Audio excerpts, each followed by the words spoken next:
I'd like to introduce you openEuler Copilot.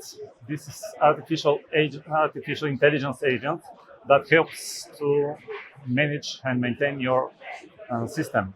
You can use it as a simple question answering system to ask, for example, how to update from one version to another, how to modify some configuration, how to enable or disable some features, how to, for example, how to exit from VI editor, but also you can use it to use monitoring data and then process it, and it will suggest how to improve your system to better optimize its performance. You can use it via web interface and command line interface.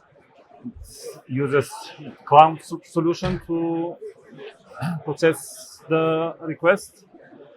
And if you use the command line interface, you can also enable the system to apply the suggestions for you, and this way automate more for you.